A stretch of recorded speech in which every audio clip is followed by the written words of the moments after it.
사람들이 왜 기도하지 않는 줄 아세요? 기도할 줄을 몰라서 그럴 수도 있고 시간이 없어서 절대 안 그래요. 자신이 똑똑하다고 생각하기 때문에 그래요. 나는 하나님이 주시는 하늘의 지혜가 필요 없다.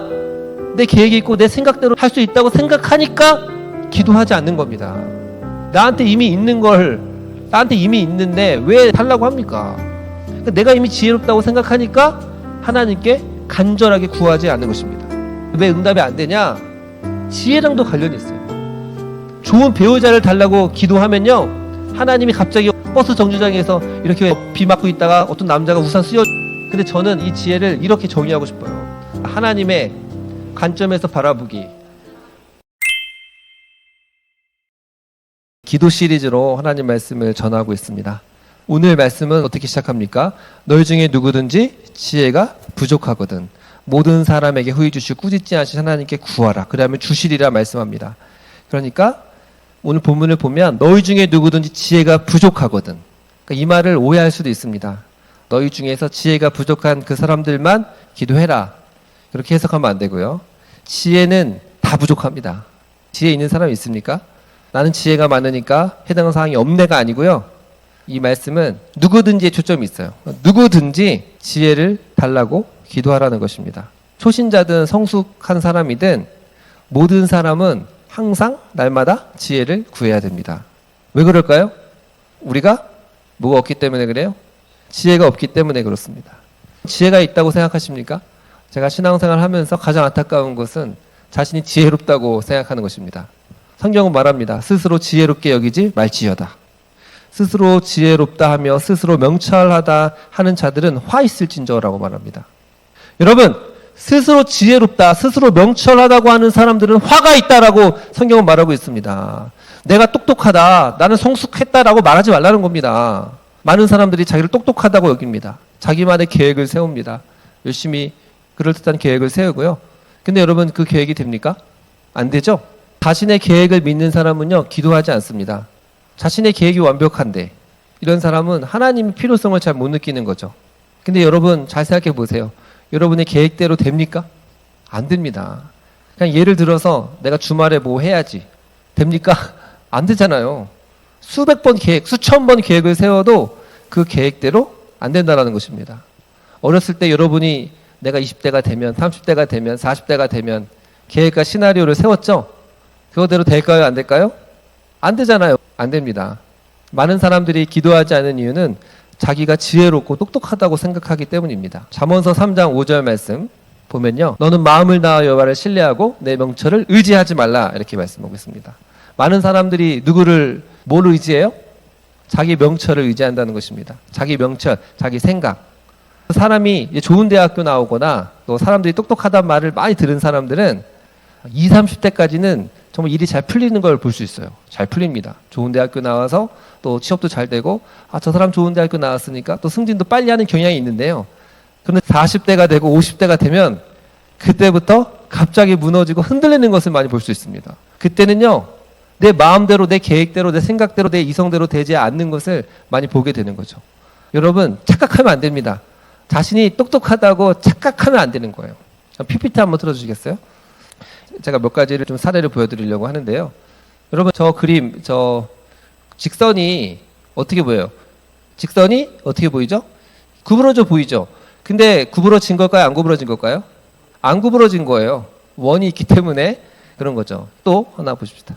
또 유명한 거죠. 그럼 뭐가 보여요? 자매님, 뭐가 보입니까? 이렇게 보면 컵이 보이고 이렇게 보이면 사람이 보입니다. 사람마다 다른 거죠. 또 이거 되게 신기하지 않습니까? 이 사람이 옆모습이 보입니까? 앞모습이 보입니까? 뭐가 보여요? 둘 다 보이죠? 이거 되게 신기합니다. 옆모습인 것 같기도 하고 앞모습인 것 같기도 하고, 옆모습으로 보면 옆모습이고 앞모습으로 보면 앞모습입니다. 또 있나요? 여러분, 이거 봐보세요. 당연히 둘 중에 뭐가 더 길어 보입니까? 길어 보이는 건 뭐가 길어 보여요? 위에 게 길어 보이죠? 근데 실제로는 똑같다. 여러분, 사람의 느낌과 감정으로 보면 분명히 위에 게 길어 보여요. 그런데 실제로 똑같다니까요. 뇌의 착각 이런 거 구글에서 치면요, 엄청나게 많아요. 우리가 보고 느끼는 게 대부분 진리가 아니라는 거예요. 조금만 배경이 달라지고 환경이 조금만 달라져도요, 우리의 눈에 보이는 대로 내 생각과 느낌이 맞아요, 안 맞아요? 안 맞는다니까요. 그런데 여러분 잘 생각해 보십시오. 근데 내 느낌과 내 감각과 내 생각대로 어떤 판단을 한다? 그러니까 엄청 고생하는 것입니다. 모든 사람이 죄인이다라는 말은요, 다른 말로 하면 모든 사람은 다 어리석다라는 뜻이 포함되어 있어요. 그래서 거듭난 사람도요, 어리석음이라고 하는 본성을 가지고 있어요. 그래서 조금만 우리가 성령 충만하지 않고 제 정신 안 차리면 바보 됩니다. 바보처럼 말하고 바보처럼 이상한 선택을 하는 것입니다. 여러분 역사 속에서 보세요. 말도 안 되는 선택, 어차피 죽을 것 같은 선택을 하는 사람들이 정말 많아요. 나폴레옹이요, 러시아 원정을 떠났잖아요. 그렇게 떠나지 말라고, 가면 죽는다. 그러다 가가지고 나폴레옹이 패배하지 않았습니까? 2차 세계대전 때 히틀러도 마찬가지예요. 러시아 원정 갔다가 그 겨울에 아주 박살난 거 아닙니까? 여러분 사람이 한순간 잘못된 선택을 할 수 있는 것입니다. 여러분 사람들이 왜 기도하지 않는 줄 아세요? 기도할 줄을 몰라서 그럴 수도 있고 시간이 없어서. 절대 안 그래요. 자신이 똑똑하다고 생각하기 때문에 그래요. 나는 하나님이 주시는 하늘의 지혜가 필요 없다, 내 계획이 있고 내 생각대로 할 수 있다고 생각하니까 기도하지 않는 겁니다. 여러분 나한테 이미 있는데 왜 누구한테 달라고 합니까? 내가 이미 지혜롭다고 생각하니까 하나님께 간절하게 구하지 않는 것입니다. 여러분 스스로 지혜롭게 여기지 말라 그랬잖아요. 솔로몬 아시죠? 솔로몬이 머리가 나쁘고 지혜가 부족해서 하나님께 지혜를 구했을까요? 아닙니다. 열왕기상 3장 7절 8절 보면 종은 작은 아이라 출입할 줄을 알지 못하고 주께서 택하신 백성 가운데 있나이다. 그들은 큰 백성이라 수요가 많아서 셀 수도 없고 기록할 수도 없사오니 누가 이 많은 백성을 재판할 수 있어? 작은 아이와 같대요. 출입할 줄도 모른대요. 그리고 이 엄청난 백성을 재판할 수도 없대요. 여러분 왕들 중에서 이렇게 기도한 사람이 있습니까? 솔로몬은 자기를 작은 아이라 그랬어요. 출입할 줄도 모른다. 잘 걸어다닐 줄도 모른다. 재판도 제대로 할 수 없다. 그러니까 개역 한글에서는 지혜, 근데 개역 개정에서는 듣는 마음을 달라고 그랬잖아요. 듣는 마음이 지혜입니다. 그래서 하나님이 그 지혜를 듣는 마음을 구한 솔로몬을 기뻐하셨어요. 여러분 지혜를 구한 솔로몬을 기뻐하셨다니까요. 그래서 우리는 뭘 기도해야 돼요? 너희 중에 지혜가 부족하거든 꾸짖지 아니하고 후히 주신 하나님께 구하라라고 말씀하고 있는 것입니다. 우리가 매일 구해야 되는 게 무엇입니까? 그게 바로 이거예요. 제가 고등학교 친구가 있었는데 평상시 잘 기도도 하지 않고 그냥 막 살아요. 그런데 어느 날 저한테 이렇게 말하더라고요. 예일아, 너는 말하는데 지혜가 없는 것 같아. 나는 매일매일 말의 지혜와 행동의 지혜를 달라고 기도한다? 제가 볼 때는 나보다 더 이상하게 말하는 것 같은데 제가 그때 그 말이 아직도 근데 가슴에 있었어요. 나는 매일매일 하루도 빠짐없이 지혜를 달라고 기도한다는 거예요. 그 메시지가 내 마음에 와닿았어요. 아, 항상 지혜를 구해야 되겠구나. 여러분, 한 사람이요, 선택을 잘 하다가 갑자기 이상한 선택을 할 수 있다니까요. 그런데 여러분 잘 보십시오. 인생을 살면서 중요한 선택의 기로가 있어요. 근데 그 선택을 할 때 사람이 이성적으로 지혜롭게 선택할 줄 알죠? 아닙니다. 예를 들어 한 청년이 있어요. 한 청년이 열심히 공부해서 나는 약사가 되고 싶습니다. 그래서 삼수를 해서 약수의 악학과에 들어갔다고 해보십시다. 들어갔는데 생각보다 괜찮은데 친구들 관계가 안 좋은 거예요. 그럼 어떻게 하는 줄 아세요? 일단 학교를 휴학합니다. 휴학할 때 친구들 때문에 힘들다 그런 말을 안 하고 그냥 뭔가 다른 걸 하겠다 이런 식으로 얘기를 하죠. 그리고 한참 있다가 다시 복학을 해야 되는데 복학을 안 해요. 그리고 사람들에게 기도 제목을 얘기합니다. 지금 이게 내 전공이 안 맞는 것 같다. 새로운 진로를 찾고 싶다. 자기도 속아요. 진짜 마음을 찾아보면 뭔 줄 알아요? 회피예요. 어떤 회피? 그 과에서 나랑 마음이 안 맞는 그 친구를 다시 보고 싶지 않은 마음이에요. 한마디로 그 친구를 보고 싶지 않아서 몇 년 동안 공부한 대학을 취소하고 다시 공부하려고 하는 게 그 인간의 어리석음이에요. 진짜 그래요. 제가 최근에도 집 계약 문제 때문에 좀 고민하고 염려한다 그랬잖아요. 근데 제가 뭐냐면 1년 동안 어디로 가느냐에 따라서 거리가 달라지고 엄청난 중대한 결정인데 제 마음속에 또 뭐가 있냐면 그 집주인이랑 계속 말하고 싶지가 않은 거예요. 부탁을 해야 돼. 뭐 해달라, 뭐 해달라. 그러니까 그냥 이런 선택을 하려고 하는 거예요, 제가. 사람이 이런 존재예요. 그때 기도하지 않잖아요. 엉뚱한 선택을 하는 거예요. 청년들이 있는데 중요한 선택을 할 때 기도하지 않고 성령으로 깨어있지 않으면 정말 어이없는 선택을 합니다. 말도 안 되는 선택을 그냥 하는 거예요. A라는 남자, B라는 남자가 있는데 딱 봤는데 그냥 B가 뭔가 멋있어 보여. 그냥 키가 커 보여. 얘랑 있으면 인스타에 사진을 올릴 때 뭔가 좀 더 사람들이 좋아요 많이 나올 것 같아. 그래서 B를 선택해요. 여러분 아닌 것 같아요? 사람이 이런 존재예요. 사람이 이렇게 어리석어요. 그냥 잘못된 선택을 그냥 한다니까요. 인간이 본성상 죄인이란 말은 그냥 인간이 본성상 어리석어요. 말도 안 되는 선택을 하는 겁니다. 여러분 그래서 정말 안타까운 게 뭐냐면 제일 기도가 많이 필요한 그때 기도를 안 하고 중요한 결정을 하는 거예요. 여러분 그러니까 10년 후에 20년 후에 저는 이 길이 아닌가 봐요. 내가 이 사람이 아니라 저 사람을 만났어야 되는데요. 그러고 있는 거예요. 그 선택의 무게만큼 우리는 어떻게 해야 됩니까? 그 무게만큼 더 많이 기도해야 될 줄을 믿습니다. 아멘? 그래야지 바르게 선택하는 거 아닙니까? 여러분 야고보가 얘기하는 게 뭐냐면 너희가 지혜를 구하라는 거예요. 지혜를. 우리가 날마다 구해야 될 기도 제목은 바로 기도라는 거죠. 지혜라는 것입니다. 다윗도 아시죠? 다윗이 얼마나 지혜로운 줄 아십니까? 사무엘상 오후 예배 강의하는데요. 정말 지혜롭습니다. 그 장인이자 모든 권력의 중심이었던 사울왕이 자기를 죽이려고 쫓아다니잖아요. 그런데 그런 와중에서 목동에 불과했던 그가 이렇게 처신하고 저렇게 처신하면서요. 수백 명의 사람들, 나중에 수십만 명의 사람들의 마음을 얻어요. 그래서 왕이 됩니다. 그 스토리가 사무엘 상의 이야기 아닙니까? 정말 지혜롭게 하거든요. 근데 왕이 된 후에 사무엘하 11장 보면 우리 아내 밧세바를 보고 그를 간음하고 나중에 그의 남편을 살인하고 또 은폐하잖아요. 이게 말이 됩니까? 아니 다윗이 내가 감추면 하나님이 모를 거라고 생각한 거예요. 다윗이 하나님을 안 믿었어요? 믿었잖아요. 믿었는데 그때는 그런 판단과 선택을 한다니까요. 사람이. 내가 사람들을 감추고 이렇게 해가지고 작전을 짜가지고 고의적 살인 은폐하면서 모를 거라고 생각을 한 거예요. 자기가 지금까지 왕이 되면서 하나님의 살아계심을 그렇게 많이 경험했는데요. 그 순간 마치 세상에서 가장 바보처럼 생각을 한 거예요. 그게 인간이라니까요. 말도 안 되는 선택을 할 수 있는 게 인간이에요. 우리 삶을 한번 보십시다. 우리가 왜 기도하지 않는 거예요? 다시 한번 말합니다. 교만해서 그런 거예요. 내가 지혜롭고 똑똑하다고 생각하니까 기도할 마음이 없는 것입니다. 기도를 해도 간절하게 부르짖지 않는 것입니다. 내가 똑똑하다고 생각하니까 하나님의 말씀, 성경 보지 않아도요, 사는 겁니다. 막 살아요.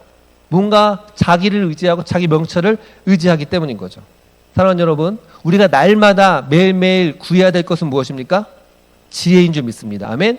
너희 중에 만일 지혜가 부족하거든 지혜를 구하라.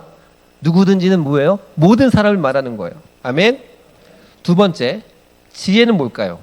지혜가 무엇인가에 대해 되면 많은 이야기를 하려고 해야 되겠지만 지혜의 핵심적인 개념에 대해서 말씀드리고 싶어요. 일단 저는 이 본문을 보면서 잘못 배운 게 있어요. 저희 중고등부 때 전도사님이 항상 이 말씀을 가지고 설교를 그렇게 많이 했어요. 근데 어떤 맥락에서 이야기를 하셨냐면 야 너도 6등급이지. 근데 오늘 말씀 봐봐. 지혜를 달라고 하면 지혜를 주신다고 했으니까 열심히 기도하면 예배 드리고 성가대하면 너도 서울대 갈 수 있어. 너도 인서울 할 수 있어. 항상 그렇게 얘기하셨어요. 그러면서 유명한 간증도 있어요. 지금 아주 되게 유명하신 분이에요. 공부를 못했었대요. 하나님을 만났대요. 그리고 항상 예배도 열심히 하고 성가대도 열심히 했대요. 그래서 수능 시험 당일날 자기가 의사가 되고 싶은데 그냥 기도만 많이 했대요. 그랬더니 문제를 푸는데 갑자기 하나님이 문제를 보고 나서 이건 2번, 이건 3번, 이건 4번 그렇게 해서 서울대 의대에 진학했다는 거예요.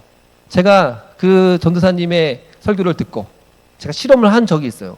그래서 주일날도 나는 주말에 공부 안 하겠다. 열심히 주일성수하고 그리고 공부도 안 하고 시험대가 됐습니다. 모르는 문제가 다 나왔어요. 기도했죠. 답을 알려줄 거야? 안 알려줄 거예요? 안 알려줘요. 안 알려주더라고요. 예? 여러분 너희 중에 지혜가 부족하거든 꾸짖지 않고 후히 주신 하나님께 구하라. 그거는요 그냥 수능 점수 좀 저 받는 그런 지혜를 말하는 게 아니에요. 그런 게 아닙니다. 그러면 지혜가 뭘까요? 야고보서 1장의 맥락에서 살펴보는 게 좋아요. 당시에 초대교회 초기였거든요. 이제 로마의 대대적인 핍박이 아직 오진 않았지만 유대 교인들, 유대교회에서 엄청나게 핍박하잖아요. 사도행전만 봐도 바울을 엄청나게 핍박하잖아요. 그러니까 유대인들은요 예수 믿는다 그러면요 출교시켜버렸어요. 출교 나가면요 엄청 고통스럽습니다. 그 다음에 아무것도 활동을 할 수가 없었어요. 그렇게 박해를 유대인들로부터 받고 있던 그 시기에 그 전에 뭐라 그러죠? 야고보서 1장 2절에부터 말씀, 중요한 말씀이잖아요. 승리학신에 보면 형제들아 너희가 여러 가지 시험을 만나거든 온전히 기쁘게 여겨라. 이는 너희 믿음의 실현이 인내를 만들어내는 줄 알미라. 인내를 온전히 이루라. 이는 너희를 온전하여 구비할 조금도 부족함이 없게 하려 함이라. 이렇게 말합니다. 그러니까 무슨 말이냐면 여기서 말하는 지혜는 여러 가지 시험을 만났을 때, 어려움을 만났을 때 필요한 지혜인 줄 믿습니다. 여러분 시험을 만나고는 기쁘게 여기래요. 여러분 기쁘게 여길 수 있어요? 어려움, 문제를 만나는데 기쁘게 여기냐고요. 기쁘게 여길 수 있어요. 뭐가 있으면? 지혜가 있으면 기쁘게 여길 수 있는 줄을 믿습니다. 우리 삶도 마찬가지예요. 끊임없는 여러 가지 시험들이 찾아옵니다. 근데 그런 시험들을 어떻게 기쁘게 여길 수 있냐면 우리 마음에 뭐가 있어야 돼요? 지혜가 있어야 돼요. 지혜가. 아멘? 여러분 머리로만 기쁘게 여겨야 돼, 기쁘게 여겨야 돼 이게 아니에요. 정말 시험은 기뻐해야 되는 거예요. 이때 지혜가 필요하거든요. 소피아. 지혜가 뭐냐? 제가 한 책을 보니까요. 이 지혜는 어떤 사물을 상호 관계 속에서 보는 능력이다. 이렇게 정의하더라고요. 근데 저는 이 지혜를 이렇게 정의하고 싶어요. 따라합시다. 하나님의 관점에서 바라보기. 하나님의 관점에서 바라볼 줄 아는 게 지혜예요. 제가 그냥 하는 말이 아니라 오랜 연구 끝에 나온 결과입니다. 여러분, 삶의 어려움과 고난들이 처했어요. 그러면 우리는 어떻게 반응하는 줄 아세요? 지금 당장 이것만 보는 거예요. 그 문제들에만 사로잡혀 있죠. 그 다음 걸 봐요, 안 봐요? 못 봐요. 베드로가 당장 바람이 불어요. 내 밑에는 엄청난 바다고 바람이 불고, 그러니까 내 앞에 있는 예수님을 바라보지 못했죠. 그래서 두려워서 물에 빠진 거 아닙니까? 내가 지금 힘들고 어려운 상황이 있어요. 정말 힘들게 1시간 일해서 알바해서 온 하루하루 살아가고, 또 아침에 마음껏 자지도 못하고, 일을 열심히 해도 사람들이 알아주지도 않고, 시험에 떨어지고, 결혼도 잘 못하고, 경제적으로 쪼들리고, 사람들이 날 배신하고, 그런 어려운 시련들이 오면요 그 상황에만 꽂혀서 그 문제 넘어서 있는 하나님의 관점에서 이 상황과 현실을 바라봐야 되는데 못 바라보는 거예요. 그러니까 정말 작은 거 하나하나에도 일희일비하고 멘탈이 나가고 무너지는 것입니다. 이때 필요한 게 뭐냐면 지혜인데, 이 지혜가 바로 하나님의 관점에서 바라보는 것입니다. 야고보서 3장 17절 말씀 보면 오직 위로부터 난 지혜는 첫째 선교라고, 다음에 화평하고 관용하고 양순하며 궁율과 선한 열매에 가득하고 편견과 거짓이 없나니 화평하게 하는 자들은 화평으로 심어 의의 열매를 거두니라. 아멘. 여러분 위로 난 지혜가 있고 세상으로 난 지혜가 있는데, 위로 난 지혜는 성결하고 화평하고 열매를 맺는 그런 거래요.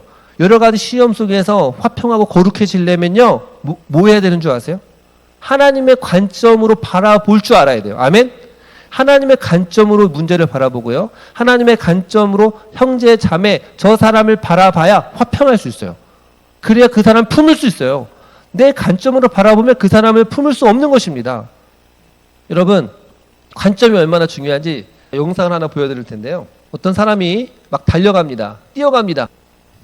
어떤 사람이 달려갑니다. 어떤 한 사람한테. 그러니까 이 사람이 놀랬어요. 막 달려와. 그래서 방어합니다. 자, 봐보세요. 왜 이 사람이 자기를 죽이려고 하듯이 쫓아왔어요? 어떤 맥락인 것 같아요, 지사님? 때리려고 남자가 막 쫓아오잖아요. 어떻게 생각하십니까? 경찰 아니면 도둑이다. 예. 끝까지 한번 봅시다. 뭐예요? 공사장에서 아주 어떤 돌이 날라오는데 그거를 구하기 위해서 달려든 거였어요. 근데 이 사람은 저 사람이 갑자기 막 달려오니까 무서워가지고 저 사람을 공격했잖아요. 저게 언론에서 항상 많이 보여준대요. 언론인들한테. 관점이 중요하다. 여러분 정말 관점이 중요하지 않습니까? 똑같은 그림도 똑같은 모습도 어떻게 바라보느냐에 따라 다른 거죠. 근데 첫 번째 볼 때는 저 사람이 저 남자를 죽이려고 가는구나, 때리려고 가는구나 생각했는데, 알고 보니까 좀 전체적으로 보니까 그게 아닌 거였어요. 저 사람을 구하기 위한 거였죠. 여러분 봐보세요. 많은 사람들이 좁은 관점으로 봐요. 이 사람만 바라보는 거예요. 이 사람만. 이 사람이 날 죽이려고 쫓아오네? 근데 알고 보니까 이 사람은 나를 죽이려고 쫓아오는 게 아니라 나를 살리려고 쫓아온 거였잖아요. 그런데 사람들은 내 앞에 쫓아오는 사람만 보고 두려워하는 거예요. 왜? 지혜가 없기 때문에 그래요. 지혜가 뭐예요? 하나님의 관점에서 바라보는 거죠. 하나님의 관점이 뭐예요? 좁은 관점입니까? 영원한 관점이죠. 넓은 관점이죠. 우주적 관점이에요. 그 하나님의 눈으로 이 상을 바라보면요 전혀 다른 이야기와 스토리가 되는 거예요. 아멘? 그러니까 잘 생각해 보십시오. 삶의 문제, 어려움들이 있는데 항상 이 문제에만 꽂혀가지고 날 죽이려고 하네. 하나님이 날 죽이려고 저런 사람을 보내고 날 힘들게 하네. 지혜가 없어서 그래요. 기도 가운데 지혜가 없으니까 이렇게 해석하는 것입니다. 근데 여러분, 지혜가 임하잖아요. 이걸 통해서 하나님이 나를 살리려고 하는구나. 하나님이 나를 구하려고 하는구나. 하나님이 내게 또 다른 뜻이 있구나. 라고 그 문제를 다르게 조명할 수 있는 거예요. 분명히 자기는 형들한테 왕따, 은따 당해서 애굽으로 종으로 팔려갔어요. 안 좋은 일이죠. 그리고 감옥에 누명 쓰여서 끌려갔죠. 그런데 하나님의 관점에서 요셉은 바라봤어요. 그러니까 그 안에서도 절망하지 않고 낙심하지 않을 수 있었던 것입니다. 한나도 마찬가지예요. 자녀가 없었어요. 분이나가 나를 열받게 해요. 그런데 그 문제들도 내 관점이 아니라 하나님이 주신 관점으로 바라보니까 결국 믿음의 사람 사무엘을 낳는 위대한 여인이 되지 않습니까? 여러분, 다 그런 거예요. 하나님의 관점으로 바라봐야 되는데 그러면 새로운 시각이 열리는 거예요. 그 하나님의 관점으로 바라볼 수 있는 그 눈이 뭐예요? 지혜라니까요. 그게. 여러분, 그래서 하나님의 사람은 반드시 기도하는 사람이에요. 기도하는 사람을 사용하실 수밖에 없어요. 사울이 그렇게 자기를 죽이려고 하니까요, 다윗이 그때 멋진 시편이 나오잖아요. 이스라엘이 멸망당하니까 그 멸망당한 이후에 새로운 하나님의 나라가 일어나는 거 아닙니까? 예수님이 힘없이 무기력하게 끌려갔어요. 체포되었어요. 근데 그 사건이 온 인류를 구원한 십자가 구속의 사건이 된 거예요.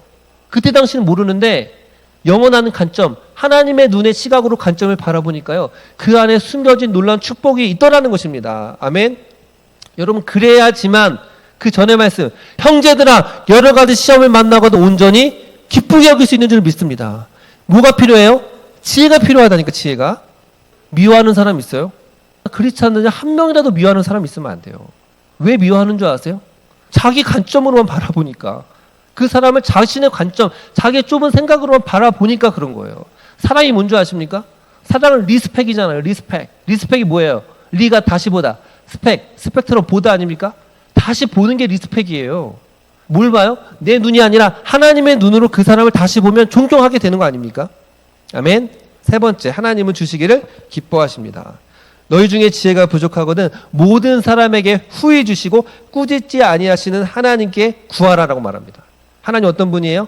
모든 사람에게 후히 주시고 꾸짖지 아니하는 하나님이라는 것입니다. 우리는 기도하면 하나님이 응답하십니다. 아멘. 하나님은 기도 응답하시는 것을 기뻐하십니다. 여러분이 기도만 하면 내가 응답할 준비가 돼 있다라고 끊임없이 말씀하세요. 근데 우리는 아직도 이런 생각합니다. 목사님, 정말 기도만 하면 다 주십니까? 이게 확신이 없으니까 기도를 안 하는 거라니까요. 네, 기도하면 응답 받습니다. 제가 금요기도회 때마다 지금 기도 시리즈로 19번째 하고 있어요.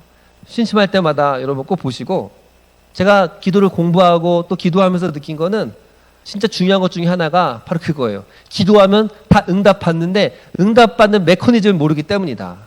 그래서 그 관련된 영상이 있는데 꼭 한번 보시고, 여러분, 왜 사람들이 나는 분명히 기도했는데 지혜, 하나님이 주실 때 뭘로 주세요? 예의를 구하면 예의를 주는 게 아니라 더 좋은 것으로 주신다. 아멘. 여러분, 마태복음에 보면 구하는 자에게 좋은 것, 더 better thing, 더 좋은 것을 주신다는 거예요. 내가 예의를 구했는데 비가 좋으면요, 비를 주시는 것입니다. 잘 보십시오. 여러분, 사람들이 왜 기도하지 않는 줄 아세요? 기도할 줄을 몰라서 그럴 수도 있고 시간이 없어서. 절대 안 그래요. 자신이 똑똑하다고 생각하기 때문에 그래요. 나는 하나님이 주시는 하늘의 지혜가 필요 없다, 내 계획이 있고 내 생각대로 할 수 있다고 생각하니까 기도하지 않는 겁니다. 여러분, 나한테 이미 있는데 왜 누구한테 달라고 합니까? 내가 이미 지혜롭다고 생각하니까 하나님께 간절하게 구하지 않는 것입니다. 왜 응답이 안 되냐? 지혜랑도 관련이 있어요. 여러분이 문제를 없애달라고 기도하면요, 하나님은 그 문제를 없애지 않을 때가 있어요. 그리고요, 왜요? 그 문제를 통해서, 여러분이 그 문제라는 시험을 통해서 믿음의 실현이 인내를 통해서 성숙해지기를 원하는 거예요. 그래서 하나님 이 문제를 해결해 주세요 기도하면 하나님은 오히려 이 문제를 없애주는 게 아니라 이 문제를 해결할 수 있는 아이디어를 주시는 줄 믿습니다. 좋은 배우자를 달라고 기도하면요, 하나님이 갑자기 어느 날 하늘에서 버스 정류장에서 이렇게 비 맞고 있다가 어떤 남자가 우산 씌워주면 그런 일 안 일어납니다. 여러분, 내 하나님 내게 좋은 배우자를 주세요, 좋은 배우자를 주세요. 그러면요, 하나님 어떻게 하십니까? 먼저 좋은 배우자를 알아볼 수 있는 지혜를 주실 줄 믿습니다. 아멘? 또 그러려면요, 또 고난이 필요한 거예요. 어려움이 필요한 거예요. 돈이 필요합니다. 하나님 돈을 주세요. 돈 주세요. 그러면요, 갑자기 돈이 하늘에서 떨어지는 게 아니고요. 갑자기 내가 하고 싶은 일이 생겨요. 그러면요, 돈을 벌 수 있는 아이디어를, 지혜를 주시는 줄 믿습니다. 아멘? 병을 낫게 해달라고 기도하면요, 하나님이 병을 고칠 수 있는 좋은 의사, 또 좋은 의사가 누군지 선택할 수 있는 지혜를 주시는 줄 믿습니다. 자녀의 회심을 위해 계속 기도하잖아요. 그러면요, 자녀에게 어떻게 예수님을 지혜롭게 증거할 수 있을까? 그 지혜를 주실 줄 믿습니다. 그래서 정말 성숙한 기도, 하나님의 뜻에 맞는 기도는 뭐냐면 그 시험 없애주세요, 그 문제 없애주세요가 아니라 그 시험과 어려움을 잘 감당할 수 있는 지혜를 주세요. 그게 참된 기도인 줄을 믿습니다. 아멘. 제가 아까 집 계약 문제 얘기했잖아요. 또 애들 학교 문제도 있고, 그래서 한 달만 좀 연장을 해줬으면 좋겠는데 연장을 잘 안 해주더라고요. 안 된대. 근데 지난주에 저희 그 주일 예배 끝나고 나눔하면서 기도 제목을 나눈 시간이 있었는데 갑자기 이걸 기도 제목으로 내야겠다 생각을 했어요. 지금 2년 계약이 끝났는데 한 달만 연장이 됐으면 좋겠다. 그렇게 기도 제목을 얘기했거든요. 근데 집주인과 소통도 잘 안 되고 전화에도 문자도 잘 안 돼요. 근데 갑자기 문득 생각이 나더라고요. 아, 이 사람이 돈을 좋아하는 것 같은데. 그래서 제가 전화를 해서 한 달 더 있을 테니까 원래 내가 줘야 할 월세에서 30만 원을 더 주겠다. 그렇게 얘기를 하니까 그렇게 하겠다고 얘기를 하더라고요. 제가 가만히 생각을 해보니까 이게 기도 응답이라 생각 안 했거든요. 근데 제가 이 설교를 준비하면서 가만히 생각을 해봤어요. 지난주에 기도 제목을 얘기하면서 갑자기 생각이 나서 얘기를 했는데, 나는 계속해서 집주인한테 연장해달라 그냥 말로만 했는데, 이 사람이 돈을 더 주면 되겠구나, 그 생각을 나서 했더니 허락을 해주더라고요. 그 기도 응답이 어떻게 일어났을까? 가만히 생각을 해보니까 하나님이 그 아이디어와 그 지혜를 주셔서 집이 한 달만 연장해 주세요라는 기도 제목이 응답되게 된 줄 믿습니다. 아멘. 정말 이런 방식으로 우리의 모든 기도를 하나하나 응답되는 게 너무너무 많아요. 너무너무 신기합니다. 사랑하는 여러분, 삶의 문제와 어려움 반드시 있습니다. 없는 사람 없습니다. 앞이 정말 깜깜하여 아무것도 보이지 않을 때도 있을 것입니다. 나를 둘러싼 문제들이 거대한 산처럼 느껴질 때도 있습니다. 여러분, 그럴 때 어떻게 됩니까? 꾸짖지 아니하시고 후히 주시는 하나님께 지혜를 간구하시기를 바랍니다. 아멘. 여러분, 솔로몬이 했던 그 기도, 나는 아이입니다. 나는 아무것도 모릅니다. 나는 어떤 것도 할 줄 모릅니다. 하나님 지혜 주지 않으면 나는 넘어질 수밖에 없습니다. 여러분, 그런 겸손함, 그런 어린아이 같은 심정으로 살 때 우리 주님께서 그 모든 시험 가운데 승리할 수 있는 지혜를 주실 줄을 믿습니다. 아멘.